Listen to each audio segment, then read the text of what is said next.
The young punks in your neighborhood walking around being troublemakers for no reason, and you want to know how to get rid of them, give those guys an opportunity. That young guy used to be me. Hi, I'm Michael Venable. Today I'd like to talk to you about my past, present, and my future goals.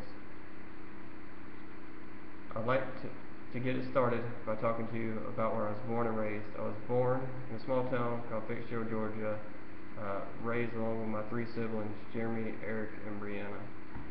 We were raised very poorly in a one-bedroom house most of our life. Other than that, we bounced around from our aunts and uncles. So at the age of 16, I started working at Carter's Fried Chicken to help my mother out while attending high school. I graduated in 2003 with a giant class of about 120 people. But after graduation, there wasn't a whole lot to do in that area. Besides there not being much to do, except for farming and things of that nature, there also was nowhere to continue your education unless you moved or commuted, and with very limited income, that I did not have that availability. So after a few years of being a knucklehead, when my cousin went to prison, I believe, a stroke of luck, and met my now wife, Mahaley. Finally, after getting sick of spinning our wheels in that area, I up and joined the Air Force. Now you have a brief history of my past. I'd like to give you a glimpse into my life today.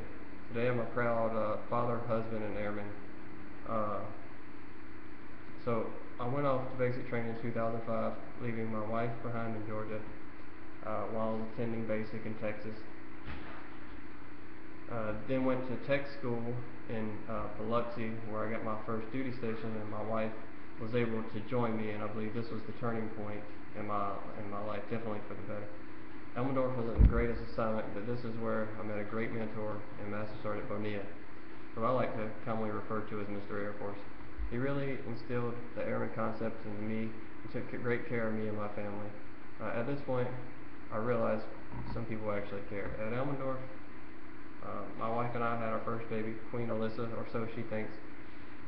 But however, at 8 months old, I caught my first deployment to Afghanistan, and I missed a lot of her first things like steps and words.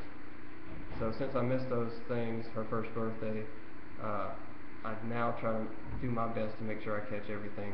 Recently she started preschool, and I was able to drop her off and pick her up along with my wife, and loved it. We're now stationed in San Antonio, and I work at Security Hill in the cyber career field. I do modeling and simulation, and I really like this place because they're giving me the opportunity to continue my education. For work this week, I'm attending the Certified Ethical Hackers course. Ever since I joined the military, however, I felt I was undersized, so I started lifting weights progressively in Alaska and throughout my deployment. So I've gained 50 pounds. I went from a 95-pound bench to a 315, and my deadlifts hover around the 400s. Now that I give you, now you know where I'm at today in my life, I'd like to give you some insight into my future goals. Currently, my goals are to finish my CCF and BA, and then long term is to retire from the Air Force and support my wife and daughter however I can.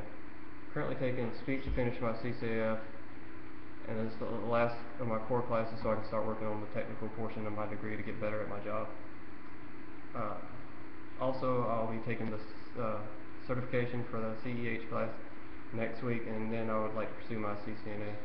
Seems a bit early to think about retirement, but I'd like to have a job lined up for the future so I can pass my GI Bill down to my daughter and give her the opportunity to finish and do the things that she wants to do with college and whatnot. Now that you have covered a bit about me, I would like to reiterate some points so you don't forget. I gave you a brief history of my past, where I'm currently at, and some of my future goals. Thanks for listening to my story, and remember, don't be so judgmental of the young people because you don't know their story. Give them a chance like Bonilla did me, because people can change.